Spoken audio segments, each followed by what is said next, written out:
नमस्कार, राणीज किचनमध्ये तुम्हा सर्वांचं खूप खूप स्वागत आहे. आज मी या ठिकाणी बनवणार आहे आलू पराठा. झटपट बनणारा, मुलांना सकाळ सकाळी घाई गडबडीत टिफिनसाठी हा आलूचा पराठा आपण बनवून देऊ शकतो. झटपट बनतं आणि खायला खूप छान लागतं आणि बनवायला पण खूप सोपं आहे. चला तर मग आपण रेसिपीला सुरुवात करूया. या ठिकाणी आपल्याला सर्वप्रथम पीठ मळून घ्यायचं आहे. पराठ्यासाठी आपल्याला गव्हाचं पीठ घ्यायचं आहे. त्याच्यामध्ये चवीपुरतं मीठ घालायचं आहे आणि 1 चम्मच ओवा घ्यायचा. हातावर त्याला चोळून त्याच्यामध्ये ओवा घालायचा. हातावर ओवा चोळल्यामुळे काय होतं, छान त्याच्यामध्ये असं सुगंध येतो. त्याच्यामुळे चोळून ओवा घालायचा आहे आणि मीठ तोंडभर घालायचं बरं का. पराठा बनवताना आपण पिठामध्ये मीठ तोंडभरच घालायचं, नाहीतर काय होतं, भाजी तर आपण खमंग बनवतो पण वरचा जो पीठ आहे तो आळणी लागतं. पराठा खायला चांगलं लागत नाही, म्हणून आपण थोडंसं मीठ जास्तच घालायचा. यानंतर आता याच्यामध्ये थोडं थोडं करून पाणी घालून आपल्याला घट्ट पीठ तिंबून घ्यायचं आहे. जे आपण रेग्युलर चपाती बनवतो ना त्याच्यापेक्षा अगदी थोडंसंच घट्ट तिंबायचं आहे, जास्त पण नाही. चपातीला जसं आपण पीठ तिंबतो त्याच्यापेक्षा अगदी थोडंसं घट्ट तिंबून घ्यायचं. हे पहा, या प्रकारे याला घट्ट असं तिंबून घ्यायचं आहे. आता आपण याला झाकून ठेवूया. 5 ते 10 मिनटं याला आपण झाकून ठेवूया, म्हणजे आपण पराठ्याची भाजी बनेपर्यंत हा पीठ भिजतो छान. यानंतर आता या ठिकाणी बटाटे उकडून घेतलेले होते, म्हणजे जेव्हा मी पीठ तिंबत होते, पीठ तिंबताना हे बटाटे कुकरमध्ये लावले होते. पीठ तिंबेपर्यंत 3-4 शिट्ट्यामध्ये हे बटाटे शिजलेले आहेत. आता याची संपूर्ण बटाट्याची साल काढून घ्यायची आहे. साल काढून झाल्यानंतर आता याला छान कुस्करून घेऊया. फोडी राहू द्यायची नाही. बटाटा जे आहे त्याला फोडी राहू द्यायची नाही, नाहीतर आपले पराठे फुटतात. त्याच्यामुळे आपल्याला छान याला मॅश करून घ्यायचं. यानंतर लगेच फटाफट गॅसवरती कढई ठेवायची. त्याच्यामध्ये 2 ते 3 माप तेल घालायचा. तेल गरम झाल्यानंतर त्याच्यामध्ये घालायचे जिरे आणि लगेच त्याच्यामध्ये घालायचं कांदे भरपूर घालायचे. कांदे जास्त घातल्यामुळे पराठ्याचा टेस्ट खूप छान लागतो. पण कोणाकोणाला कांदे आवडत नाहीत किंवा कोणी कांदे घालतच नाहीत, जस त्याची आवड आहे. पण मी या ठिकाणी कांदा घातलेला आहे. मोठे 2 कांदे बारीक कापून घातलेले आहेत. हलकासा कांदा भाजला की त्याच्यामध्ये घालायचा ओवा. भाजीमध्ये सुद्धा ओवा घालायचा. ओवा घातल्यामुळे भाजी खूप छान बनते. आता याच्यामध्ये घालायचं आहे हिरवी मिरचीचं पेस्ट. 5 ते 6 हिरव्या मिरच्या मिक्सरमधून वाटून घेतलेला आहे आणि याच्यामध्ये घातलेलं आहे. तुम्ही मिरची कापून पण घालू शकता. आपण लहान मुलं मिरची खाताना त्यांच्या तोंडामध्ये येतं, तिखट लागतं, म्हणून मी बारीक केलेलं आहे.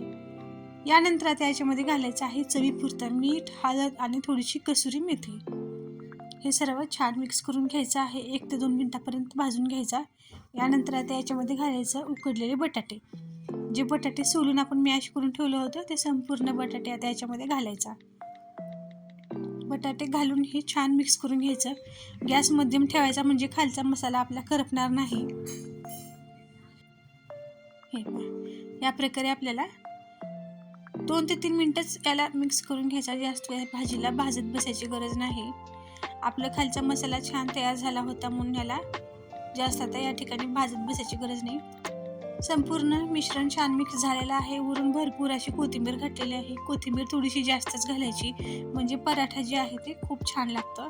बघू शकता या ठिकाणी रंग तर किती छान आलेला आहे. हिरवी मिरची घातल्यामुळे भाजीला इतका छान रंग आलेला आहे बरं का. लाल मिरची जर घातलं तर मग भाजी काय होते, लाल लाल होते.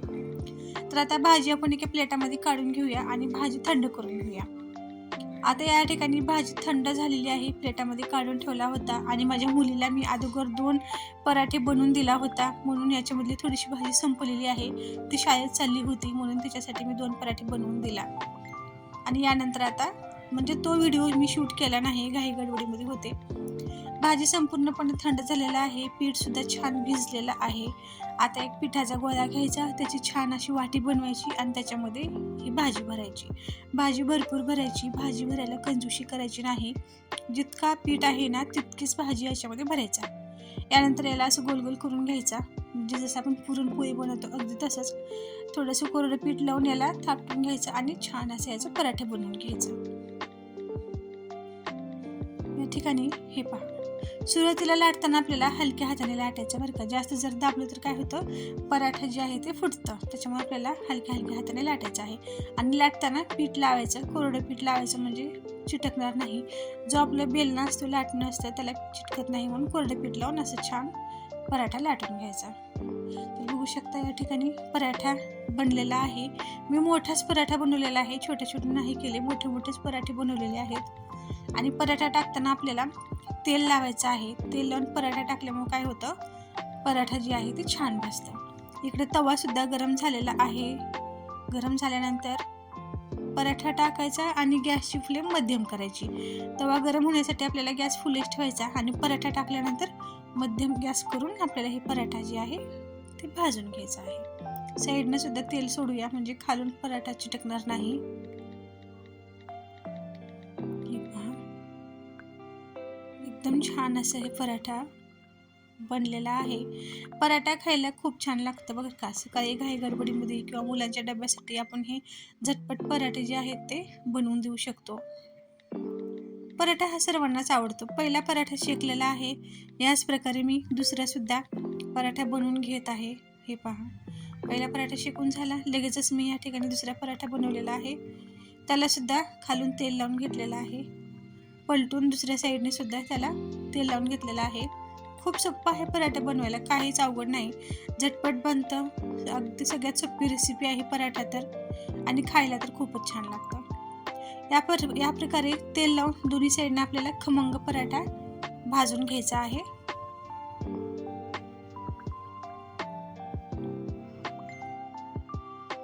बघू शकता किती छान दिसत आहे भाजलेला पराठा.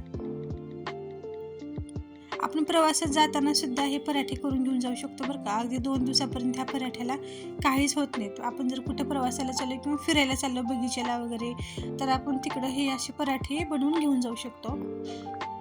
तर बघू शकता या ठिकाणी छान असं आपले पराठे तयार झालेले आहेत.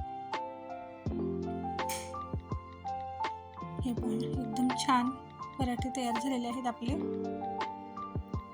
हे पराठे आपण दह्यासोबत, केचपसोबत, कशासोबतही खाऊ शकतो, पण सगळ्यात जास्त म्हणजे तर दह्यासोबत छान लागते. तर बघू शकता छान गरम गरम पराठे या ठिकाणी तयार झालेले आहेत. जर तुम्हाला ही माझी आजची रेसिपी आवडली असेल तर नक्कीच राणीज किचनला लाईक, शेअर आणि सबस्क्राईब करावे. आणि तुम्ही सुद्धा अशाच प्रकारे छान गरम गरम पराठे एकदा नक्की ट्राय करून बघा.